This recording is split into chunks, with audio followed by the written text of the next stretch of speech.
Programme मध्य मुकाबले में खुशामदीद। मैं हूं रबिया एहसन और मेरे साथ मौजूद है रऊफ क्लास्ट्रा। और आज के प्रोग्राम में जिन टॉपिक्स पे हम बात करेंगे उसमें सबसे पहले चेयरमैन तहरीके इंसाफ की जगह अलीमा खान और चौधरी परवेज इलाही को पार्टी की आदत देने की डील तेज।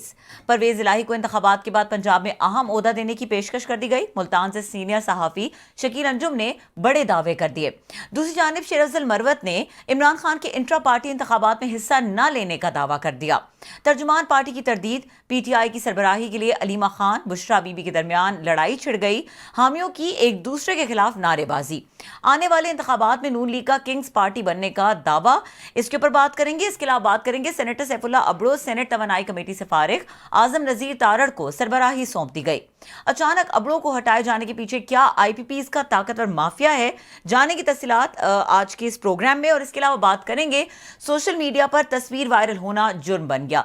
कोहिस्तान में जरगे के कहने पर लड़की कत्ल, वालिद गिरफ्तार। कोहिस्तान में लड़कियों के कत्ल जैसे वाकयात की रोकथाम क्यों नहीं की जा रही, इसके ऊपर भी बात करेंगे आज के प्रोग्राम में। और हमारे साथ मौजूद हैं मुल्तान से सीनियर सहाफी हैं शकील अंजुम साहब, जिनकी खबर है जिसके ऊपर हमने बात करनी है। उनको वेलकम करेंगे। अस्सलाम वालेकुम शकील साहब। वालेकुम सलाम, thank you very much. Class साहब, ओवर टू यू। हाँ, ये पहले ये बता दें, शकील अंजुम साहब है वहाँ पे एक्सप्रेस के ब्यूरो चीफ हैं और शाम के 7 बजे जो एक्सप्रेस का शो होता है उस पर बैठ के बहुत सारी खबरें जो हैं माजी में उन्होंने ब्रेक भी की हैं और वेरी क्रेडिबल स्टोरीज। और मुझे क्योंकि ज़ाती तौर पर जानता हूँ कि इनके पास जो खबरें होती हैं वो सारी ठीक साबित होती हैं। सो आज भी एक इनकी खबर सामने आई है, तो इनसे रिक्वेस्ट की है कि ज़रा उसकी details in the given situation. Shakeel साहब, आपकी खबर है कि जो आपने नया एक एक्सप्लोसिव स्टोरी आपने ब्रेक की है, तो जिसमें ये बताया गया है कि शायद ये परवेज इलाही साहब जो हैं और अलीमा खान साहिबा हैं, इनको एक तरह के इस्टेब्लिशमेंट स्पेस देने के लिए तैयार है कि खान साहब, जिसका हम सुन भी रहे हैं, आज उन्होंने कहा भी है अपने उन वकील के ज़रिए कि जनाब कि मैं शायद ये जो अगला इलेक्शन होना है वो मैं ना लड़ूँ क्योंकि पेंडिंग है, अगर उनको सज़ा होती है तो कानून के तहत वो शायद पार्टी चेयरपर्सन ना रह सकें। क्या खबरें आपके पास कि परवेज इलाही साहब को वाकई कोई इस तरह के ऑफर्स हैं कि अगर परवेज इलाही और अलीमा खान साहबा को पार्टी में आगे किया जाए तो इनको अगले इलेक्शन के लिए स्पेस दी जा सकती है पीटीआई को? Sir thank you very much Rauf Klasra साहब। अच्छा, जो आपने बात की है खबर के हवाले से, तो जो मेरी खबर है उसका जो आपने बताया जिस तरीके से पीटीआई इस वक्त मुश्किलात का शिकार है और ख़ास तौर पर इमरान खान साहब के हवाले से जो एस्टेब्लिशमेंट है वो किसी किस्म का लचक का मुजाहरा करने के लिए तैयार नहीं है। और इस सारी सूरत हाल में अगर उन्होंने पार्टी बचानी है तो उनके पास बहुत कम ऑप्शन है, और उस ऑप्शन में जो सबसे बेहतर ऑप्शन है वो है अलीमा खान का, जो कि उनके साथ डिस्कस भी हुआ है और किसी हद तक वो इस बात पर राजी भी हैं कि अलीमा खान के हवाले पार्टी कर दी जाए और वो चौधरी परवेज इलाही के साथ मिलकर पार्टी को चलाएं, क्योंकि उन्हें पार्टी चलाने का बहुत ज़्यादा तजर्बा है। माजी में वो 2 दफ़ा वज़ीर आला रहे हैं पंजाब के, इसके अलावा स्पीकर रहे हैं पंजाब के।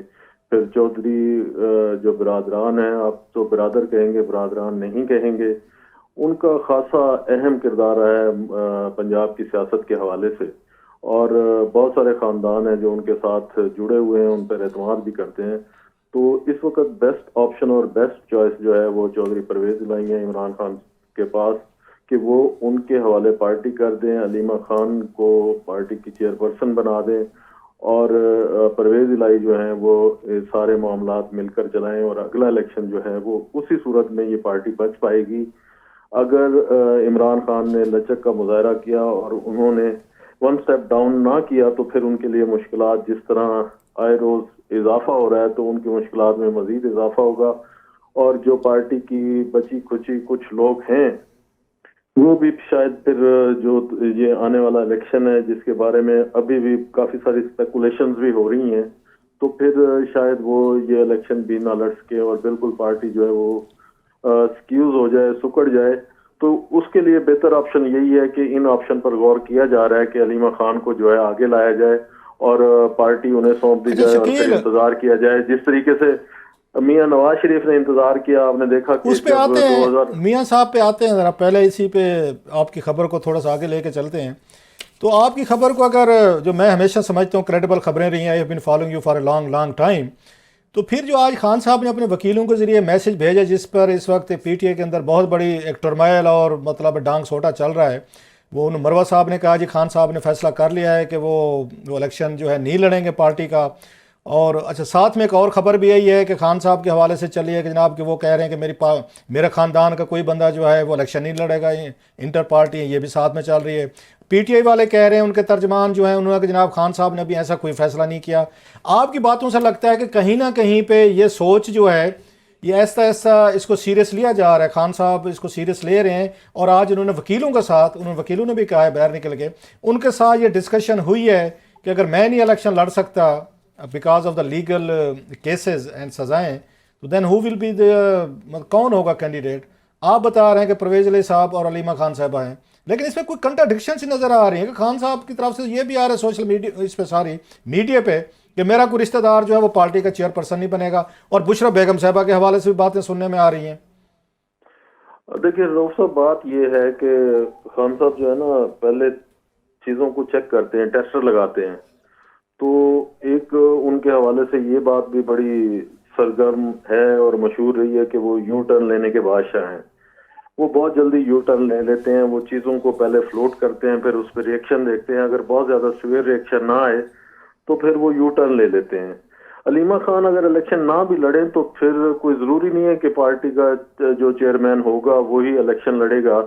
तो वो इलेक्शन ना भी लड़ें तो असल तो सिंबॉलिक होगा कि इमरान खान ने अपनी पार्टी जो है वो अपनी बहन के हवाले कर दी है, और जो वोट बैंक है वो भी उसी सूरत में इंटैक्ट रहेगा अगर कोई उनकी लेगेसी, उनके खानदान की जो पार्टी को फेस के सूरत में आने वाले इलेक्शन में सामने आएगी।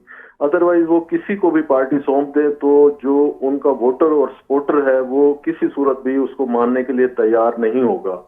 और जो इस वक्त पॉपुलैरिटी है पीटीआई की, अगर वो पार्टी किसी तीसरे आदमी को सौंपते हैं तो फिर ये पॉपुलैरिटी आप देख लीजिएगा वो कम हो जाएगी। उन्हें भी इस बात का अंदाजा है, उनके वोटर सपोर्टर्स को भी इस बात का पता है, और जो उनके मुशीरान हैं, जो उनकी टीम है, उनको भी इस बात का अंदाजा है कि अगर पार्टी के पर जो है वो इमरान खान के खानदान का या उनसे बहुत ज्यादा जो करीबी ताल्लुक रखने वाले लोग जो है शकील, पार्टी हमारे का यहाँ फेस नहीं होंगे। तो इमरान खान साहब तो ये कहते रहे हैं कि जनाब कि हम खानदानी पॉलिटिक्स के खिलाफ हैं, इसलिए वो खबर चली है कि खान साहब कह रहे हैं मेरा फैमिली का कोई रिश्तेदार नहीं होगा। अगर खान साहब ने भी अपनी बहन को ही आगे लाना है, पार्टी उनको सौंपनी है, तो फिर वो जरदारी साहब और फिर उसके बाद नवाज शरीफ साहब इन पे कैसे तनकीद कर सकेंगे मौलाना साहब पे कि वो भी अपने बच्चों को, अपने फैमिली को आगे लाते हैं, खान साहब भी अपनी फैमिली को आगे ला रहे हैं।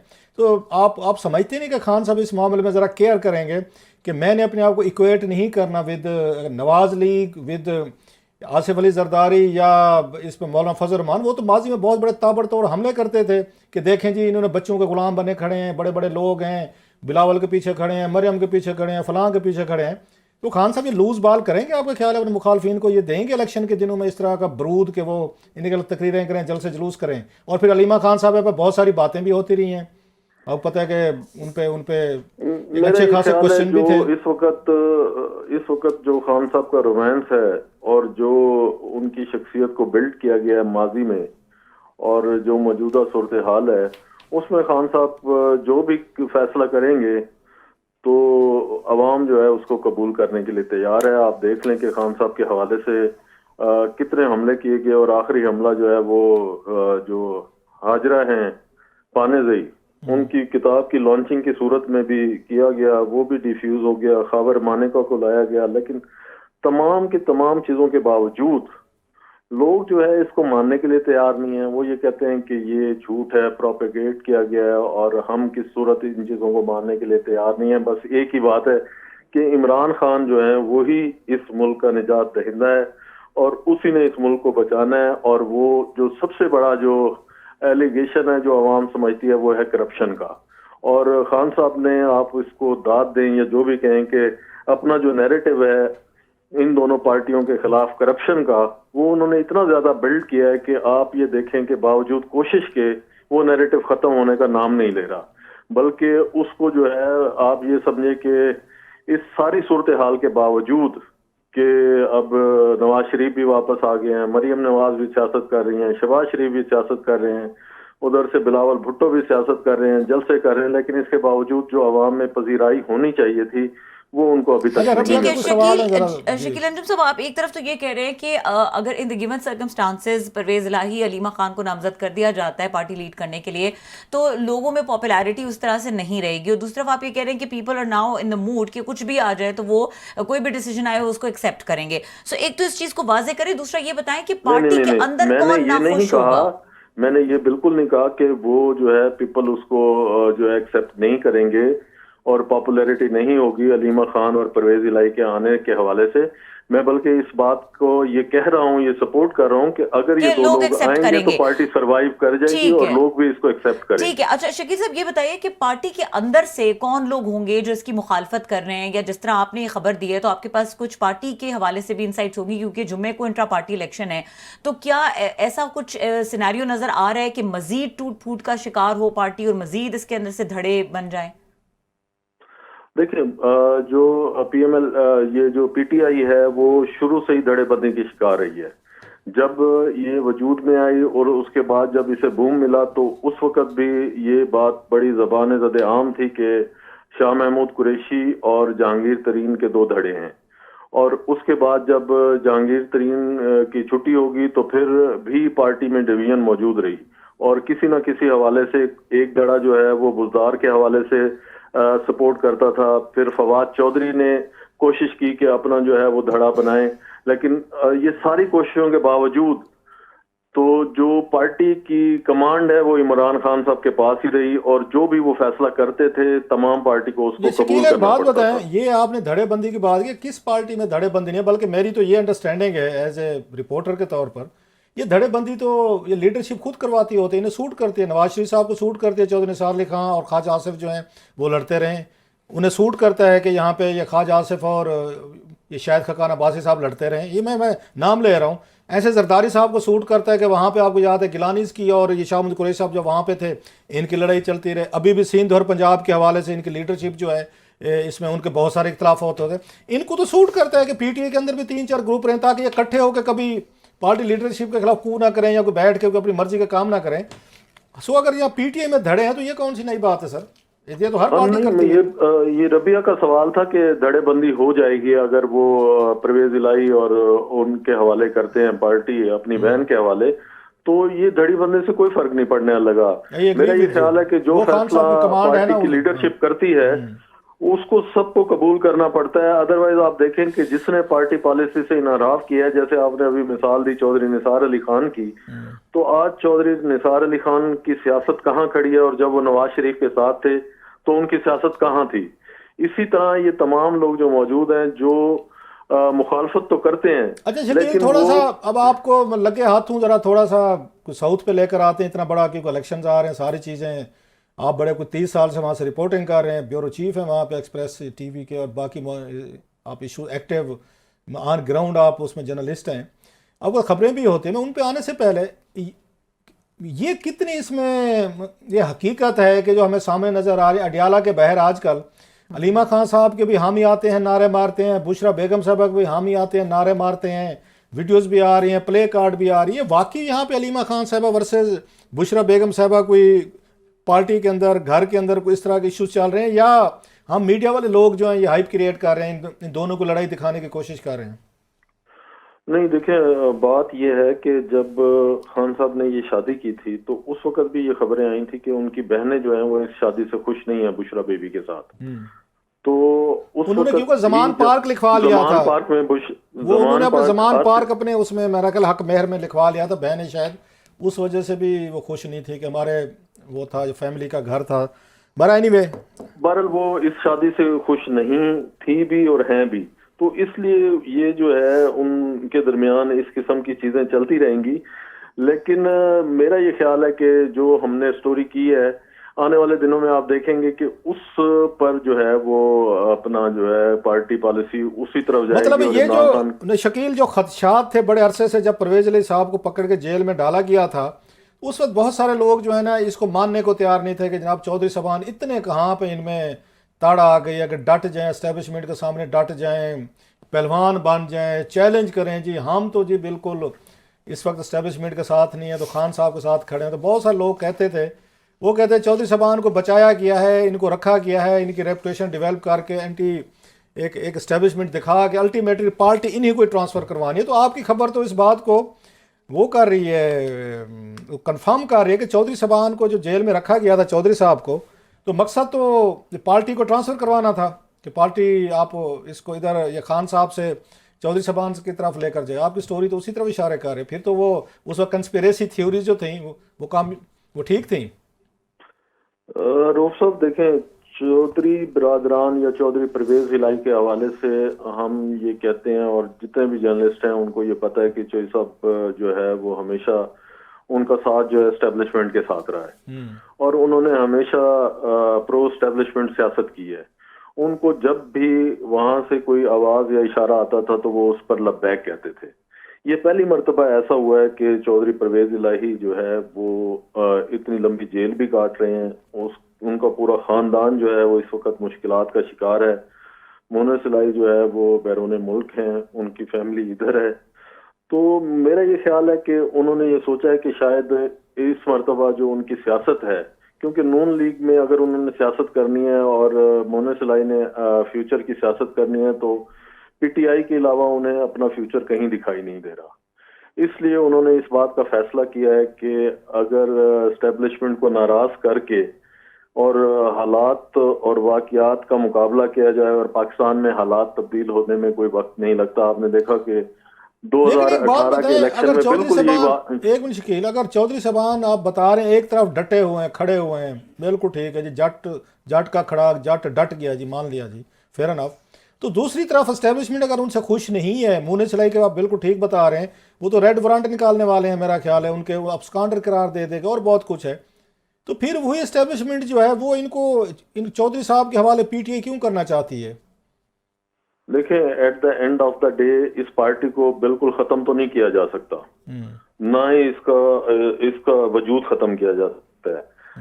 आखिरकार जिस तरीके से आप देखेंगे माजी में ज़ियाउल हक ने कितना उस पार्टी को दबाने की कोशिश की, फिर आखिरकार बेनज़ीर को वापस आने की इजाजत देना पड़ी। इसीलिए कहीं ना कहीं, और फिर बैलेंस भी तो रखना है पाकिस्तान की सियासत में। आप हमेशा देखें ना कि एक ही पार्टी के पलड़े में अगर सारा वजन डाल दिया गया, और माजी में ये तजर्बे भी करके देखें तो उसका नतीजा भी ठीक नहीं हुआ। और फिर देखें कि नवाज शरीफ साहब की कितनी बार एस्टेब्लिशमेंट के साथ लड़ाई हुई और फिर उस लड़ाई के नतीजे में उन्हें कई बार घर जाना पड़ा। तो इसलिए चीजों को बैलेंस करके जो है वो लेकर जाना है, तो वो उसी सूरत पॉसिबल है कि थोड़ा सा साउथ पे, पंजाब पे आ जाते हैं, साउथ पंजाब सराइकी इलाकों पे, मुल्तान, भावलपुर, डेरा गाजी खान डिवीजन जो हैं, वहाँ सेब के इलाके, वहाँ पे क्या हालात है? कोई एक्टिविटी नज़र आ रही है इलेक्शन की? मेरा ख्याल है अब नवंबर तो ख़त्म होना, दिसंबर जनवरी फरवरी में इलेक्शंस हैं, कोई है एक्टिविटी? कोई नज़र आ रहे हैं पीटीआई के, पीपल्स पार्टी के, नवाज लीग के? इस वक्त नवाज लीग की एक्टिव नज़र आ रही है कि बोर्ड भी बन गया है, टिकटों की तकसीम भी होने लग गई है, जलसे जुलूस भी हो रहे हैं, चैम्बर्स में भी जा रहे हैं। वहाँ पे हमें नज़र नहीं आ रही पीपल्स पार्टी, और पीटीआई की तो चलो समझ में आती है, बेचारे अजाब में आए हुए हैं, तो पीपल्स पार्टी भी नज़र नहीं आ रही। क्या सूरत हाल है साउथ में सर? अच्छा, साउथ की जो सूरत हाल है ऑन ग्राउंड ये है कि एक तो इस्तेहकाम पाकिस्तान पार्टी में कुछ लोग शामिल हुए हैं जनूबी पंजाब से, और दूसरा जो है अभी जो पीएमएलएन है उसने अभी टिकटों का ऐलान नहीं किया है, जिसकी वजह से बोर्ड बन गया ना, बोर्ड बना दिया उन्होंने, कंफ्यूजन का शिकार है। अभी उन्होंने बोर्ड बनाया है लेकिन अभी तक किसी को गो हेड नहीं दिया गया कि किसी भी उम्मीदवार को ये कहा गया हो कि आपकी टिकट कन्फर्म है और जाके आप कैंपेन करें। जहां तक पीपल्स पार्टी का ताल्लुक है, जिन सीटों पर उनके उम्मीदवार मौजूद हैं वो पूरे साउथ पंजाब में नहीं है। खासतौर पर जो गिलानी खानदान है वो मुल्तान के हवाले से है, इसी तरह अहमद महमूद है रहीम यार खान के हवाले से हैं, तो वो वहां पर उनको पता है कि उनके अलावा कोई उम्मीदवार नहीं है। इसी तरह नवाबजादा इफ्तिखार हैं खानगढ़ से, इरशाद सियाल हैं मुजफ्फरगढ़ से, तो वो लोग एक्टिवली कैंपेन कर रहे हैं। लेकिन जो बाकी उम्मीदवार हैं, जिस तरीके से इलेक्शन का मोमेंटम बनना चाहिए था वो मोमेंटम अभी तक नहीं बन सका है, ना ही लोगों ने उस अंदाज से जिस तरीके से कैंपेन करना चाहिए थी उम्मीदवारों को अभी वो कैंपेन शुरू किया। शायद इलेक्शन शेड्यूल नहीं आया मेरा ख्याल है, शायद ये वजह तो नहीं। अभी इलेक्शन कमीशन दो तीन वजूहात हैं। एक वजह तो ये है कि अभी तक जो उम्मीदवार हैं वो डाउट का शिकार हैं कि आया 8 फरवरी को इलेक्शन होंगे या नहीं होंगे। वो सुप्रीम कोर्ट ने कह दिया कि इस पे क्वेश्चन ही ना उठाएं, लिहाजा हम तो क्वेश्चन ही ना उठा, आप भी ना उठाएं। उन्होंने कहा इलेक्शन तो होंगे, लिहाजा वो तो सुप्रीम कोर्ट ने कह दिया कि मीडिया पे भी नहीं बात करनी, आपने किसी ने नहीं करनी, so we are not talking about the election तो हो रहे हैं। हम उम्मीदवारों की बात कर रहे हैं और उन्हीं उन्हीं की राय दे रहे हैं कि वो क्या सोच रहे अच्छा, हैं। गिलानी खानदान दूसरा जो है, ये कितनी इस दफा सर, सीटें पे लड़ रहा है, ये कौन कौन लड़ रहे हैं, कुछ जरा डिटेल है कोई? हाँ, एक तो गिलानी साहब खुद लड़ रहे हैं, यूसुफ रजा गिलानी, हाँ। अली मूसा गिलानी लड़ेंगे, अब्दुल कादिर लड़ेंगे और अली हैदर गिलानी। ये कंफर्म है कि ये जो है इलेक्शन लड़ेंगे। तो शामुल और कुरैशी साहब की फैमिली की क्या खबरें हैं, क्योंकि वो भी तकरीबन अब अपने दो बच्चों के साथ मैदान में हैं। पहले भी उनकी, मेरा शहर बानो नाम था उनका, जो मूसा के अगेंस्ट लड़ी थी, और बेटा जैन भी है। उनकी क्या सिचुएशन है, वो पीटीआई के टिकट पे है कोई उनके चांसेस? देखें, वो इलेक्शन में तो मौजूद हैं। अब ये क्या फैसला होता है कि आया पीटीआई को बल्ले के निशान पर इलेक्शन लड़ने दिया जाता है या फिर उनको आजाद लड़ने की इजाजत होगी। दो तीन थ्योरीज मार्केट में मौजूद हैं और उसके मुताबिक ये है कि अगर तो कुछ कैंडिडेट ऐसे होंगे जिनको जो सॉफ्ट हैं और जो एस्टेब्लिशमेंट के इतना खिलाफ नहीं है और माजी में भी उनका जो रवैया था या उनके बयानात थे वो एस्टेब्लिशमेंट के खिलाफ नहीं थे, उन्हें तो शायद लड़ने की इजाजत होगी। लेकिन कुछ लोग ऐसे भी हैं जिनको ये इशारा दिया गया है कि वो आजाद हैसियत में इलेक्शन लड़ें और उसके बाद उन्हें बताया जाएगा कि उन्होंने क्या करना है, किस जमात में अच्छा, शामिल डोगर होना है। फैमिली जो है, आमिर डोगर बड़े मुल्तान के साहब जरा पावरफुल फैमिली है, पोलिटिकली तौर पर बड़े पावरफुल रहे हैं सारे। आमिर डोगर साहब की क्या खबरें हैं कि वो किस पार्टी में, अभी अभी तक तहरीक इंसाफ में है या अभी, उनकी क्या खबरें आमिर डोगर साहब की? बड़े अरसे से सुनने में नहीं आया उनका कुछ। देखिए, जब वो 9 मई के वाकयात के बाद गिरफ्तार हुए थे तो उनके जो भाई हैं अदनान डोगर, वो उस वक्त से रुपोश हैं और वो दोबारा मुल्तान में नहीं देखे गए। और जो मलिक आमिर डोगर हैं, जब उनको रिहाई मिली थी तो उन्होंने 9 मई के वाकयात की मजम्मत की थी और उसके बाद फिर वो लाहौर चले गए थे और अभी तक उन्होंने अपने हल्के का विजिट नहीं किया है और ना ही उन्होंने इस बात का ऐलान ठीक किया है। है कि आया वो इलेक्शन लड़ेंगे या नहीं। एक खबर ये भी थी कि उनकी कोशिश थी कि उन्हें पीएमएलएन का टिकट मिल जाए अच्छा। और वो पीएमएलएन में चले जाए, लेकिन वो भी अभी तक बात जो है वो मुकम्मल नहीं हुई है, क्योंकि जो राना सनाउल्लाह है वो ये चाहते हैं कि वो पीटीआई को छोड़कर मुस्लिम लीग नून को ज्वाइन कर लें। लेकिन दूसरी तरफ जो चीफ ऑर्गेनाइजर है मरियम नवाज, उनकी तरफ से हर्डल आ रही हैं। वो ये चाहती हैं कि जो इस किस्म के हार्ड लाइनर थे उस वक्त पीटीआई के लोग, उन्हें पीएमएलएन में शामिल ना किया जाए। इसलिए अभी तक आमिर डोगर जो है अपने हल्के में वापस नहीं आए हैं और ज्यादातर वक्त उनका लाहौर अच्छा, गुजरता अब है। ये इस वक्त नवाज लीग की और तहरीक इस्तेकाम पाकिस्तान की और पीटीआई की, अगर थोड़ा ब्रीफली हमें बता सकें कि इन तीन बड़े डिवीजन जो हैं ये सराकी इलाकों के, जहाँ से मेरा ख्याल है कोई 40-50 के करीब सीटें आती हैं एमएनए की और बाकी 100 से ज़्यादा एमपीज आते हैं, क्या सिचुएशन है, कैसे देख रहे हैं? नवाज लीग का है कोई बचा हुआ है वोट बैंक, कोई पीपल्स पार्टी के, कोई तहरीक इस्तेकाम, पीटीआई, अब किस तरह इसको देख रहे हैं? अगर कोई थोड़ा सा एनालिसिस दे सकें ब्रीफ सा। देखिए, जो मौजूदा करंट सिचुएशन है उसमें तो पीएमएलएन की जो पोजीशन है वो बेहतर नजर आ रही है। कहाँ पे? जो साउथ में जो इलेक्टेबल हैं, जो जिनके बारे में वैसे माजी शकील में ये ये बात कहा जाता मानेंगे है नहीं कि वो लोग, ये शकील ये बात मानेंगे नहीं लोग, तो कहते हैं पीटीआई की और इनका बड़ा साउथ में अच्छी खासी वो है, मैं इलेक्टेबल की बात कर रहा हूँ कैंडिडेचर के हवाले से, मतलब सिर्फ उम्मीदवारों की। कैंडिडेचर के हवाले से, अच्छा। उम्मीदवारों की कि हैवी वेट जो है उम्मीदवार जिन्हें कहा जाता है, हाँ। उस हवाले से पीएमएलएन की पोजीशन जो है वो बेहतर है। उम्मीदवार उनके पास अच्छे हैं जो माजी में जीतते हैं। लेकिन ये अब तो कहा जाएगा खान साहब खंबे को वोट डाले 70 की तरह, भुट्टो साहब की तरह, तो खंबा जीत जाएगा। आप कह रहे हैं जी इनके पास उम्मीदवार अच्छे नहीं है। देखें, ये अभी तो आप ये कह सकते हैं ना, ये परसेप्शन है सारी की सारी। ये तो जब इलेक्शन होगा, रिजल्ट आएंगे तो फिर पता चलेगा कि आया जो भुट्टो साहब ने कहा था कि खंबे को वोट टिकट दूंगा तो वो जीत जाएगा, खान साहब का भी ये सिचुएशन बनती है या नहीं। लेकिन बहरहाल जो अच्छा, पीपल्स पार्टी की क्या सूरत-ए-हाल है पोजीशन वोटर्स है? के हवाले से। है सर, क्योंकि माजी में पीपल्स पार्टी बड़ी जीतती रही है। माजी की बात करूं, जब हुकूमतें बनाते थे 3 दफा 4 दफा बनी, पीपल्स पार्टी का कोई है कोई वोट बैंक, कोई बचा हुआ है इन तीन, मतलब पहले तो सराकी इलाकों में सुनते थे कि बहुत इनकी प्रेजेंस है, वोट बैंक है, बचा हुआ है कि वोट बैंक पीपल्स पार्टी का? नहीं सर, अनफॉर्चुनेट पीपल्स पार्टी का वोट बैंक वो नहीं रहा जो माजी में था, बल्कि बतदरीज कम हो रहा है। और अगर गिलानी खानदान भी जीतेगा तो वो अपनी शख्सियत की बुनियाद पर वोट लेंगे, पार्टी वोट का कोई बहुत ज्यादा इन्हें वो जो है एज हासिल नहीं होगा। ये तहरीक इस्तेकाम, जहांगीर तरीन साहब एंड कंपनी, इनकी क्या खबरें हैं? इनके पास कोई उम्मीदवार हैं कि ये भी कोशिश कर रहे थे? कोई आज़ाद उम्मीदवारों वाला कोई सिलसिला है उस साइड पे कोई इस दफा? ब्रीफ। नहीं, मेरा नहीं ख्याल है जो इस्तेकाम पाकिस्तान पार्टी है जिस किस्म का सोचा जा रहा था, या वो कोई बहुत बड़ा डेंट डालेगी साउथ में आकर और बहुत बड़े उम्मीदवार उनके साथ आ जाएंगे और उन्हें बहुत ज्यादा पजीराई मिलेगी, तो वो वाली बात अभी तक देखने में नहीं आई है। ठीक है। अभी इस्तेकाम पाकिस्तान पार्टी को भी जो पजीराई मिलनी चाहिए थी, जो एक्सपेक्ट किया जा रहा था कि वो बहुत बड़ी पार्टी बन के सामने आएगी, उस तरीके से जो है वो हमें नहीं लगता। और उसकी सीटें होंगी लेकिन बहुत कम सीटें होंगी। वो ठीक है, अभी वही तक वो सीटें अपनी होंगी जगह नहीं बना सकी। जहांगीर बहुत तरीन का शुक्रिया। असर रसूख होगा और जो उम्मीदवार वो लेकर आएंगे उनका जाती असर रसूख हुआ तो वो जीत पाएंगे। अदरवाइज पार्टी का वोट बिल्कुल ना होने के बराबर है। ठीक है, बहुत शुक्रिया शकील अंजुम साहब, आपने बहुत कॉम्प्रिहेंसिवली जो जनूबी पंजाब की सिचुएशन है और पीटीआई के अंदर चलने वाले मामलात अपनी खबर के तनाजुर में उस पर डिटेल से बात की। यहाँ पे वक्त हुआ है ब्रेक का। ब्रेक के बाद बात करेंगे सेनेटर सैफुल्ला अबड़ो के हवाले से। सेनेट तवानाई कमेटी से आज उनको चेयरमैनशिप से हटा दिया गया। क्या हुआ, इसकी डिटेल्स क्या हैं, ब्रेक के बाद डिस्कस करेंगे। हमारे साथ रहिए। Welcome back. और सेनेटर सैफुल्ला अबड़ो साहब हमारे साथ मौजूद हैं, उन्हीं के हवाले से हमने बात करनी है, उनको वेलकम करेंगे। अस्सलाम वालेकुम सेनेटर साहब। वालेकुम सलाम जनाब।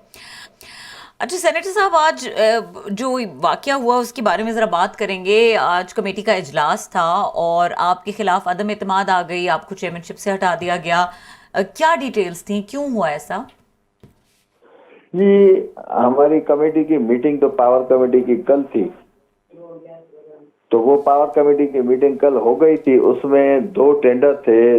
दासो इस्लामाबाद ट्रांसमिशन लाइन 765 kV जो $700 मिलियन का प्रोजेक्ट है, तो वो कल। दूसरा था ACSR बंटिंग कंडक्टर जो लाहौर में टेंडर हुआ है, NTTC के अंडर। ये दोनों NTTC के अंडर है।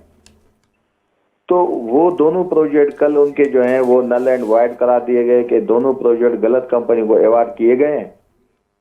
तो उसी पे इनको बड़ी तकलीफ थी सब लोगों को। तो कल कमेटी की मीटिंग खत्म हुई। आज सुबह 28 थी डेट, तो 10:30 बजे नोटिस निकला कि भाई ये हमें रिसीव हुआ 10:36 मिनट पे, और 11 बजे मीटिंग थी। ये with in half an hour इनको सारी कार्रवाई करनी थी कि वोट ऑफ नो कॉन्फिडेंस। आप वो नोटिस देखेंगे न उसमें रूल लिखा हुआ है, न कोई कानून है, न ऐसा कोई प्रेसिडेंट है सेनेट में, न कोई SOPs हैं कि सेनेट के स्टैंडिंग कमेटी के चेयरमैन को आप वोट ऑफ नो कॉन्फिडेंस दें। वो पार्टी जो स्ट्रेंथ होती है उसी पे कमेटीज डिस्ट्रीब्यूट होती हैं और पार्टी अपने लोगों को नॉमिनेट करती है कि हमारा कौन सा सेनेटर किस कमेटी को हेड करेगा। तो बस इनकी जो करप्शन थी वो एक्सपोज हुई। तो उन्होंने आज जाके ये आधे घंटे में वो 6 सेनेटर वहां बिठाए थे। उन्होंने कहा कि जी आप सरेंडर करेंगे, आप जो है वो कमेटी छोड़ देंगे। मैंने कहा कमेटी हैसियत नहीं रखती, ना हमारी कोई कमेटी में लालच है, लेकिन ये काम आप लोगों का इलीगल है। कोई वैसा कानून नहीं है। कानून है तो बताएं, आपने नोटिस में क्यों नहीं लिखा? ये शार्ट टाइम आधे घंटे में आपने क्यों किया है? ऐसी क्या आपको आपके मतलब इमरजेंसी लगी? तो कोई भी उनके पास जवाब नहीं था। उसके बाद वो 6 सेनेटर साहबान बैठे थे। उन्होंने कहा कि हमें ऑब्जेक्शन था और हम एमिकेबली इसको सेटल करना चाहते हैं, आप सरेंडर करें। अच्छा, मजे की बात यह है कि उस 6 सेनेटर में 3 सेनेटर वो हैं जो कमेटी के मेंबर अभी बने हैं, जिन्होंने कमेटी की कोई मीटिंग अटेंड नहीं की। अभी पता नहीं कि उनको ऑब्जेक्शन क्या है, इंक्लूडिंग वही जिसको चेयरमैन बनाया गया है आजम नजीर तारड़ को। वो कोई 10-12 दिन पहले मेंबर बने हैं और कल की मीटिंग में आए थे कोई 5 या 10 मिनट। तो ये एक प्री प्लानिंग उनकी थी कि उस करप्शन को छुपाया जाए। अच्छा सर आबड़ो साहब, मैं बहुत सारी आपकी मीटिंग्स में मैं आता रहता हूँ, मैं अटेंड करता रहता हूँ, आप दूसरी मीटिंग में भी जाते हैं।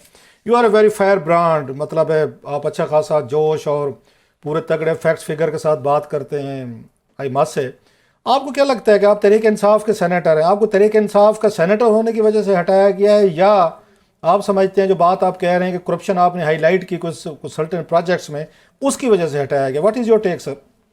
नहीं, तहरीक इंसाफ की इसमें बात ही नहीं है। किलासरा साहब, एक चीज आपने देखी है, आपके लिए बड़ी इज्जत है, माशाल्लाह आप सीनियर आप इस फील्ड में हैं और आपका माशाल्लाह स्टांस जो है, हम तो सेनेट में अभी आए हैं, इससे पहले भी हम तो आपके फैन हैं, आपको सुनते रहते हैं। आप आमिर मतीन साहब के साथ बैठते थे, शो में आते थे जी।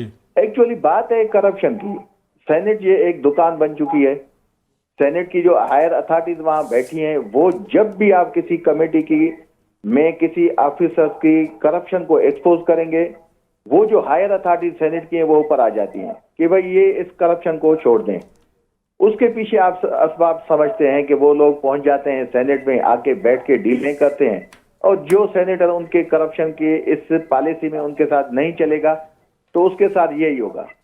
ये आज की बात नहीं है। अगर आप रिकॉर्ड देखेंगे पिछले 2 महीने में हमारी कमेटी में ये पहली मर्तबा हुआ है हिस्ट्री ऑफ सेनेट के 9 सेनेटर चेंज किए गए हैं, 5 निकाले गए, 4 नए सेनेटर आए, और आज जो ये 6 सेनेटर साहबान बैठे थे, 3 सेनेटर उसमें नए हैं।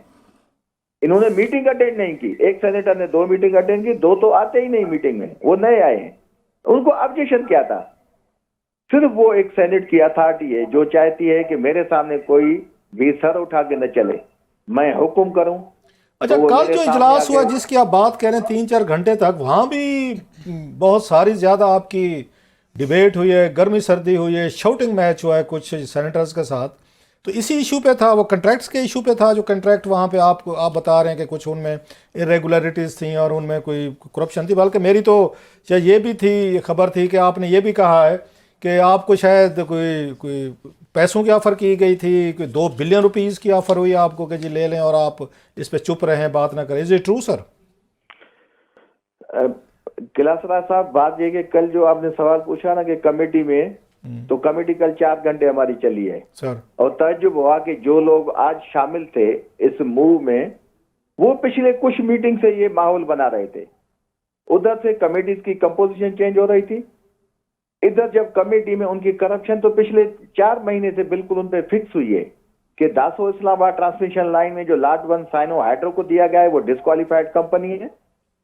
अच्छा, लाट 2 जो हरबिन कंपनी को दिया गया है वो भी डिस्क्वालिफाइड है। वो जो उनके अपने प्री क्वालिफिकेशन डॉक्यूमेंट्स हैं जो प्रिपेयर्ड बाय एनटीडीसी, वो उसकी क्राइटेरिया को मीट विद नहीं करते, वो कमिटीज में उनमें साबित हो चुका। तो हमारा एक सेनेटर साहब ऐसा था, तो वो तो ऐसे समझे कि ऐसे नाच रहा था जैसे कोई मतलब मार्केट में आम आदमी भी किसी की हिमायत नहीं करता, वो ऐसे झूठ बोलता ऐसे। तो उसी पे ये चीजें हुई कि भाई हम आपकी जो इस करप्शन को आप डिफेंड कर रहे हैं, हम आपके साथ नहीं हैं, हम इस पे हैं कि ये कंपनी क्वालिफाइड थी या नहीं। बाकी जो डिपार्टमेंट्स ने आपस में बैठ के डिस्कस किया है, एनटीडीसी ने सही इंफॉर्मेशन वर्ल्ड बैंक को भेजी या नहीं, तो उन्होंने भेजी नहीं। अच्छा सर, आपको ऑफर हुई सर, जो बात आपको पैसों की ऑफर की गई कि 2 बिलियन रुपीज लें और आप खामोश हैं, is it true sir? Amount तो छोड़े, उन्होंने इतनी ऑफर्स की कि आपकी सोच है। अच्छा, आप समझेंगे ये जो मूव हुआ है इसके पीछे तो उनकी बड़ी गेम है। उन्होंने कोई बंदा नहीं छोड़ा किसी को भी, वो तो देखिए परचेज आपको ऑफर हुई सर, मतलब मैं आपसे पूछ रहा हूँ बिकॉज आप एग्जैक्टली 2 बिलियन रुपीज की ऑफर हुई, 2 अरब रुपए की, क्या आप 2 अरब रुपए लें चुप रहे? आप छोड़ दें, ऑफर बहुत हुई। अच्छा सर, एक हमने देखा कि माजी में इतराज़ात लगते रहे, बात होती रही, मैं सबकी नहीं बात कर रहा, every senator is very honourable for us, आपके कुलीग हैं, आप खैर जो चाहें कमेंट कर सकते हैं, हम स्टिल एक डिग्निटी, रिस्पेक्ट और ग्रेस के साथ लेकर चल। लेकिन माजी में हमने देखा, सबकी नहीं बात कर रहा, सेंटर का एक, क्योंकि एक कहते हैं हाउस ऑफ एल्डर्स, एक इसकी तारीख है, रोमन हिस्ट्री से लेके सेनेट का जो रोल है सीजर के दौर से लेके इतने उस पर ड्रामे फिल्में लिखी गई कि सेनेट को एक रोमांटिसाइज करके लिया गया दुनिया भर में हज़ारों साल से। इसमें पहले देखते थे कि बड़े काबिल लोग आते थे, काबिल एहतराम लोग आते थे, बहुत पढ़े लिखे आते थे, जिनके बिजनेस इंटरेस्ट नहीं होते थे, जिनकी कोई उसके कन्फ्लिक्ट, वो क्या कहते हैं उसके, कन्फ्लिक्ट ऑफ इंटरेस्ट नहीं होते थे। मैं सबकी नहीं बात कर रहा, फिर मैं अगने इंतहा एहतराम इज़्ज़त से, आपको लगता है कि with the passage of time बहुत सारे ऐसे लोग भी हैं जिनके कन्फ्लिक्ट ऑफ इंटरेस्ट थे, बिजनेस इंटरेस्ट थे, और वो जो एक लेवल था एक सेनेट का, एक सेनेट से जो तवक्को की जाती थी वो कंप्रोमाइज्ड हुई है, डिबेट्स भी हुई हैं, डिसीजंस भी हुए हैं और इस तरह की मीटिंग्स भी हुई हैं।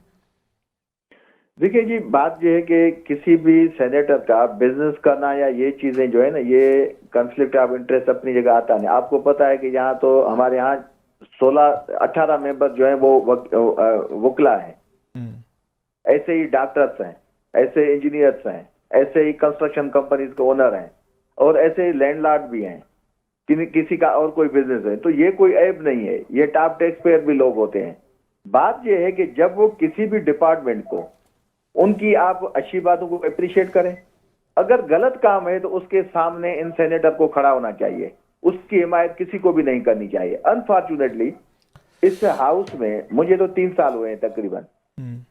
किलासरा साहब, मैंने तो ये देखा है कि जब भी जिस करप्शन को, मैं आपको मजेदार चीज बताऊं, जब भी हमने जिस कमेटी मीटिंग में, मैं आपको एविडेंस दूंगा, लास्ट 2 और 3 मंथ में, जब हमने जिस दिन हम कमेटी में हमने किसी कंपोनेंट पे करप्शन एक्सपोज की है, उस पे कोई रिकमेंडेशंस आई हैं, तो ये पिछले 3 महीने में उसी दिन हमारी कमेटी की कंपोजिशन चेंज हुई है। 3 मरतबा कंपोजिशन चेंज हुई है।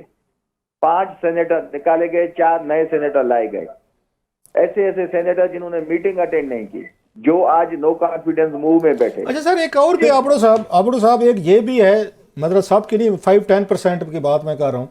मोस्टली अब कंट्रैक्टर, बिल्डर्स, ठेकेदार या बड़े बड़ी जो हुकूमत के साथ बिजनेस करते हैं, हुकूमत के इदारों से वो कंट्रैक्ट लेते हैं या और इस तरह के अपने काम हैं उनके, तो वो लोग जो हैं, इल्ज़ामात भी लगते रहे माजी में, कई लोगों ने कहा है कि वो टिकटें भाई करके आते हैं, अब पेमेंट करते हैं पार्टीज़ के लोगों को, और फिर वो आते हैं अपने बिजनेसेस के लिए लॉबीज करते हैं, वहाँ पे ब्यूरोक्रेसी को भी साफ ज़रा दबाया जाता है, फिर वहाँ पे बहुत सारे उस तरह के इल्ज़ामात भी लगते हैं कि वो अपने अपने बिजनेस इंटरेस्ट को प्रोटेक्ट करने के लिए उसी तरह की कमेटीज़ लेते हैं जो उनकी उससे रिलेटेड, अगर पेट्रोलियम का किसी का बिजनेस है वो पेट्रोलियम में जाता है, किसी का कोई ऐसा काम जो लॉ एंड ऑर्डर से मसला पड़ता है वो इंटीरियर में जाता है।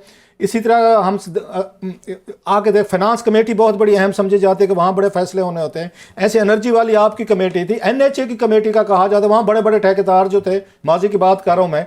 सो ये अब समझते नहीं है कि अब जो सेनेट में क्राउड आना शुरू हुआ है, mostly big businessman with big agendas, big contract, और हुकूमत के साथ बैठ के ये इश्यूज होते हैं जिससे सारी चीज़ें हो रही हैं जो आप बता रहे हैं, क्योंकि ये फलां के इंटरेस्ट उसमें मुतासर हो रहे हैं तो इनको निकाल दो, उसके नहीं हो रहे तो इसको बिठा दो, और इसी पे लड़ाइयाँ होती हैं, फड्डे होते हैं आपस में पार्टीज़ के, कौन सी कमेटी किसको जाएगी, कौन किसका चेयरमैन बनेगा और कौन मेंबर बनेगा। ये बातें पहले तो नहीं होती थी, 8-10 साल पहले। Quite recently we have seen this new phenomenon. Sir, I am sorry for a long question. नहीं, ऐसी कोई वेलकम एनी टाइम। बात ये किलासरा साहब के, पहले तो ये चीज क्लियर होनी चाहिए कि ये जो यहाँ आम तासुर दिया जाता है ना, कि ये बड़े बड़े कॉन्ट्रैक्टर, ठेकेदार, एक अल्फाज है, ये बड़ी बड़ी कंस्ट्रक्शन कंपनीज होती हैं जो यहाँ इतनी मतलब जो टैक्स देते हैं, ये जो बड़े बड़े सियासतदान हैं उनसे कई गुना ज्यादा देते हैं। आप टॉप पॉलिटिशियंस की आप नहीं सर, सिर्फ टैक्स देना काफी नहीं होता ना, अगर आप बैठ के ऐसी कमेटीज को हेड करें, मेंबर बने जहां पे आपके बिजनेसेस हैं, और फिर वही ब्यूरोक्रेसी जिससे आपने लेने हैं, आप बिजनेस लेना है, कंट्रैक्ट लेने हैं, तो फिर कंफ्लिक्ट ऑफ इंटरेस्ट तो आएगी सर। नहीं, मैं उसी पे आ रहा हूँ, देखिए बात ये है कि अगर कोई आदमी जाती मफाद वहां सिक्योर करता है, उसको नहीं करना चाहिए। ट्रू। जो किसी गलत एक्टिविटी में इन्वॉल्व होता है, प्रेशर डाल के अपना जाती फायदा लेता है, वो नहीं लेना चाहिए, उसको उस कमेटी में नहीं होना चाहिए। लेकिन बात यह है कि जो सियासतदान आता है जो 3 लाख टैक्स देता है, लेकिन उसकी आप देखें उनके पास एरोप्लेन है, उनके पास हेलीकॉप्टर्स हैं, उनके पास लैंड क्रूजर पे जहाँ आते हैं 20-20 गनमैन चलते हैं, तो उन लोगों के लिए कोई भी ऑब्जेक्शन नहीं उठाता। किसी भी पाकिस्तान में ये पाबंदी नहीं है कि कोई आदमी आके इस ऐवान में नहीं आ सकता। हाँ, पैसे पे नहीं आना चाहिए, गलत तरीके से नहीं आना चाहिए, गलत एक्टिविटीज में शामिल नहीं होना चाहिए। वैसे पैसे पे आते हैं लोग सर आबड़ो साहब, क्योंकि माजी में बातें ऐसी, वो शायद खकान अब्बासी साहब भी कह रहे थे उस दिन, आपकी कोई है कुलीग है आपके, कोई इतना इन्फॉर्मेटिव आदमी है, बहुत सारी मुझे पता है कि आप डिटेल्स में जाते हैं, because you believe in devil is in the details. So आपकी कोई है, कोई सेनेट में लोग पैसे दे के आते हैं सर? खिलासरा साहब, आप इस चीज को बेहतर जानते हैं सर। अच्छा नहीं लगता इस पे बैठ के डिस्कस करें। पाकिस्तान की पॉलिटिक्स का सिस्टम ही ऐसे है कि यहाँ कौन सी चीज फेयर है, न यहाँ कोई आइन है, न यहाँ कोई कानून है जिस पे अमल होता है। आज की एक्टिविटी जिस पे आपने मुझसे सवाल पूछा है, आप उनसे पूछें, माशाल्लाह आप सीनियर, मतलब मैं तो खुद आपका फैन हूँ सर, तो आप इनसे पूछें कि ये कौन सा रूल है। सिर्फ ये जो हमारी ग्रीन बुक है सेनेट की SOPs की, ये कोई भी बंदा इसमें निकाल के आपको दिखाए कि ये जो आज की इन्होंने सारी कार्रवाई की है ये किस रूल के तहत की गई। पहले नोटिस में कोई नहीं लिखा हुआ, जब उन्होंने नोटिफिकेशन निकाला है डिस्क्वालीफाई करने का तो उसमें उन्होंने 181 सर, लास्टली थोड़ा सख्त सवाल है, no offences because it's bit to ask, I hope कि आप इसको नहीं करेंगे। आपके नाकदीन ये भी कहते हैं कि आपकी भी इसी तरह बिजनेसेस हैं, आप भी इसी तरह कॉन्ट्रैक्ट्स हुकूमत से बिजनेस करते हैं, कॉन्ट्रैक्ट्स लेते हैं, सो सम टाइम आप ज़्यादा बिटर, ज़्यादा सख्त भी हो जाते हैं और हुकूमत के साथ आपके इस तरह की ये लड़ाइयाँ फड्डे ब्यूरोक्रेसी के साथ रहते हैं। इज इट ट्रू सर कि आप भी इस तरह के कोई आपके बिजनेसेस हैं यहाँ पे? भैया मेरा बिजनेस बिल्कुल है, मेरी कंस्ट्रक्शन कंपनी है। Right sir. मैं जब सेनेटर आया 21 में, मैंने उसे रिजाइन किया। मेरा बेटा उसका सीईओ है नंबर 1। आप जब इसाक डार ने 2013 में पहली मरतबा जो इनकी गवर्नमेंट आई, इन्होंने टैक्स डायरेक्टरी मेंशन डिक्लेयर की थी। आप उसमें देखें इंडिविजुअल जो कैटेगरी है, मैं 24 नंबर पे, हमारी कंपनी टॉप टैक्स पेयर्स में है। तो ऐसी बात कोई नहीं, हमारा सोर्स ऑफ इनकम अपनी कंपनी है, किसी की जेबें काटना नहीं है। हम आम पॉलिटिकल लोगों की वजह जैसे नहीं कि लोगों से किकबैक लें। बाकी जहां तक बात है कि आप आ जाएं पावर डिवीजन में, पावर डिवीजन वाजे करे कि किसी एक भी डिपार्टमेंट में मैंने उनसे कॉन्ट्रैक्ट के लिए कहा, आज आ जाएं कम्युनिकेशन में। मैं मेंबर था एनएचए से, आप पूछें कि मैंने कोई उनसे काम लिया है एनएचए में, किसी अफसर को फोन किया। आप आ जाएं, आपकी दूसरी कमेटीज हैं। तो देखें, मुझे इस चीज की कोई जरूरत नहीं कि मैं किसी अफसर को दबाव डाल के, अगर मैं दबाव डालता तो मैं आसानी से इनके साथ कंप्रोमाइज करता। दासो इस्लामाबाद ट्रांसमिशन लाइन पे, ACSR बंटिंग कंडक्टर पे, मैं इस करप्शन के साथ, इस माफिया के साथ मिल जाता, तो फिर ये वोट ऑफ नो कॉन्फिडेंस नहीं आएगा। मेरा तो मोबाइल भरा पड़ा है ऐसे ऐसे लोगों के मैसेजेस से, आप सुन के और वो मैसेजेस देख के आप खुद परेशान हो जाएंगे कि जो आज ये मूव उन्होंने किया है, तो ये कब से उनकी तैयारी थी। चलें सर, आपको आपसे बात करते रहेंगे आप, क्योंकि मैं कमेटीज में आता हूँ, मैं देखता रहता हूँ आपको, आप पूरी मेहनत करके आते हैं, लड़ाई फड्डे वो सारे चलते रहते हैं। Well, thank you very much sir, and we will continue to engage you sir. बहुत शुक्रिया आपका। बहुत शुक्रिया। सेनेटर सैफुल्लाह अब्रो हमारे साथ मौजूद थे और यहाँ पे वक्त हुआ ब्रेक का। ब्रेक के बाद हमारे साथ सहाफ़ी सैयद नुमान शाह मौजूद होंगे, जिनसे हम बात करेंगे ट्रैजिक वाकया, ये जो रूनुमा हुआ कोहिस्तान में, जरगे के कहने पर लड़की को कत्ल कर दिया गया और वजह सिर्फ ये थी कि तस्वीर सोशल मीडिया पर वायरल हुई। उसके बाद जो एक्टिव हुई केपी गवर्नमेंट और फिर उसके बाद जो गिरफ्तार किया गया वालिद को, इसकी क्या डिटेल्स हैं ये जानेंगे सैयद नुमान शाह से। इस ब्रेक के बाद हमारे साथ रहिए। Welcome back. और हमारे साथ सहाफ़ी मौजूद हैं कोहिस्तान से, मानसेरा के ये मकामी सहाफ़ी हैं सैयद नुमान शाह साहब, उनको वेलकम करेंगे। अस्सलाम वालेकुम सैयद नुमान शाह साहब। जी वालेकुम सलाम। अच्छा नुमान शाह साहब, ये बड़ा एक क्या है जिसके ऊपर हम बात करने जा रहे हैं आपसे, आपके पास इसकी डिटेल्स मौजूद हैं, ज़रा ये बताइएगा पहले तो ये वाकया क्या है। सोशल मीडिया पर तस्वीर वायरल होती है एक लड़की की और उसके बाद एक जरगा होता है, तो ज़रा डिटेल्स बताएं इस वाकये की। जी, ये 2 रोज कबल वाकया जो है मंजर आम पर आया है। पुलिस की जो रिपोर्ट है, पुलिस रिपोर्ट के मुताबिक 22 नवंबर को ये 2 लड़के हैं, कोहिस्तान का इलाका है कोलाई पालिस, जिसका गांव है बरशियाल, वहां के ये 2 लड़के थे और 2 लड़कियां थी जिनकी तस्वीर जो है सोशल मीडिया पर वायरल हुई। जिसके बाद एक जो लड़की है उसकी जो फैमिली है, उसकी चचा, उसके वालिद और दीगर जो फैमिली के अफराद थे, उन्होंने एक जिरगा लगाया जिसमें उन्होंने ये फैसला किया कि इस लड़की और लड़के दोनों को ये तस्वीर जो वायरल हुई है इस पर इनको कत्ल किया जाए। जिसके बाद उन्होंने लड़की को कत्ल कर दिया। तो हम इस दौरान पुलिस को जब मालूमात मिली इस हवाले से, तो पुलिस ने जो दीगर लड़का था इसमें वीडियो में तस्वीर में रुकिएगा थोड़ा सा, तहवील में ले लिया। आप जरा इस पे पहले कि आप इसकी तफसील में जाए, बड़ी अहम बातें बता रहे हैं। पोस्टमार्टम हुआ लड़के को, पता चला किस चीज़ से मारा गया है इसको? कोई फायर आर्म से मारा गया है, गला दबा के? क्योंकि अक्सर हमने उसमें ये पहले भी वाकया हुआ था कोहिस्तान में, 5 बच्चियों को इसी तरीके से उनको कत्ल किया गया था, और आपको याद हो जाएगा 2011 समथिंग का वाकया था। तो कोई पता चला है कि बच्ची को वालिद का कहा जा रहा है कि उन्होंने मारा, किस तरह उन्होंने उनको ये कत्ल किया है? How it was done? जी कलासरा साहब, बिल्कुल, जब ये वाकया पुलिस की कस्टडी में आया तो पुलिस ने लाश को तहवील में लिया है और पुलिस ने जो पोस्टमार्टम उस पर किया है उसको पटन अस्पताल मुंतकिल किया था। DPO जो कोहिस्तान है मुख्तियार तनोली, उनसे भी हमारी बात हुई थी और जो पोस्टमार्टम रिपोर्ट आई है उसके मुताबिक उसको 2 गोलियां मारी गई हैं, गोलियां मारकर उसको कत्ल किया गया था। जिसके बाद जो है पुलिस की मदयत में मुकदमा जो है वो दर्ज किया था, जिसमें जो लड़की है उसका चचा था, उसके वालिद है, उसका चचाजाद भाई है और दीगर एक मकामी उनका जो करीबी साथी है वो शामिल था। पुलिस ने आज ही जो 3 अफराद है, वालिद जो है उसको तो गुज़िश्ता रात ही गिरफ्तार कर लिया गया था, जबकि उसका चचा और जो दीगर 2 साथी थे उनको आज गिरफ्तार कर लिया गया है। इनकी उम्र हम इस कितनी हवाले थी? से आज जो है अपडेट जो सामने आई है उसमें राना साहब जरा इनको थोड़ा सा बताएं जी, कान में कि हमें थोड़ा सा वो क्वेश्चन भी सुने हमारा।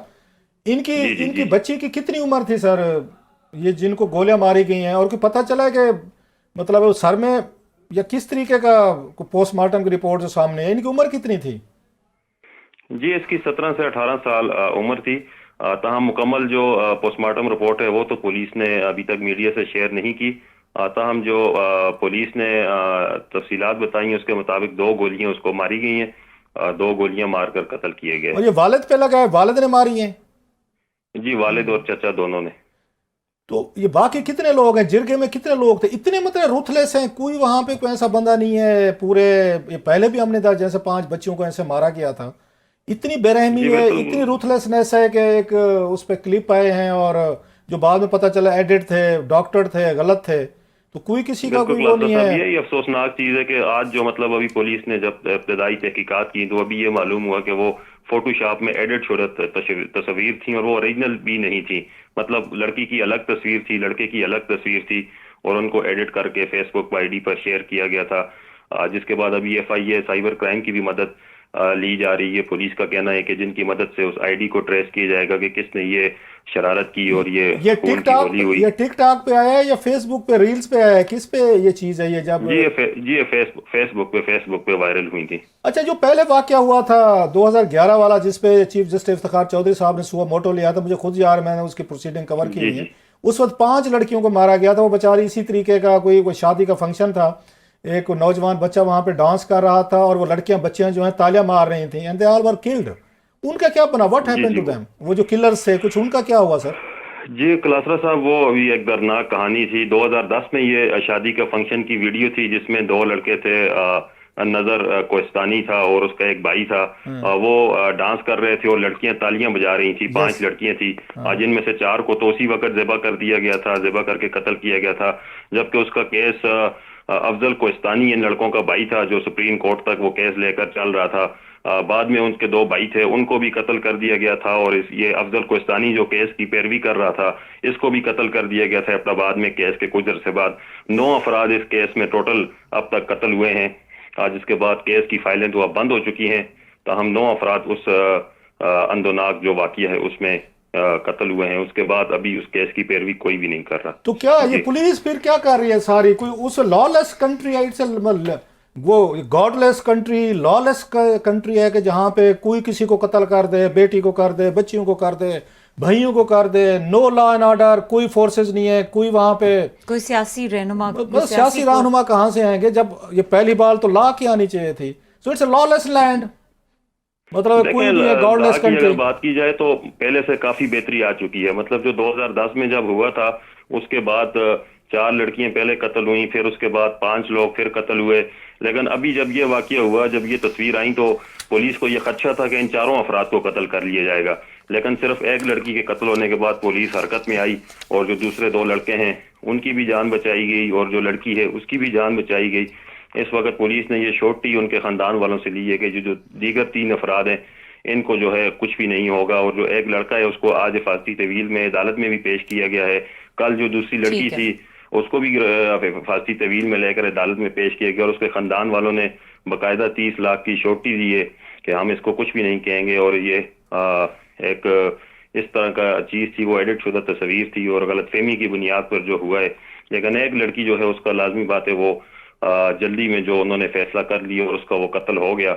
उसके बाद जो वो 4 अफराद है उनको गिरफ्तार कर लिया गया है। चलिए आप इसको फॉलो करते रहिएगा, हम आपसे अपडेट लेते रहेंगे। Thank you very much, these are very जी, बहुत शुक्रिया उमान शाह हमारे साथ मौजूद थे। जी, बहुत ट्रैजिक स्टोरी है ये, इसको फॉलो करते रहेंगे। और यहाँ पे प्रोग्राम का वक्त खत्म हो गया, देखने के लिए शुक्रिया, इजाजत दीजिए, अल्लाह हाफिज।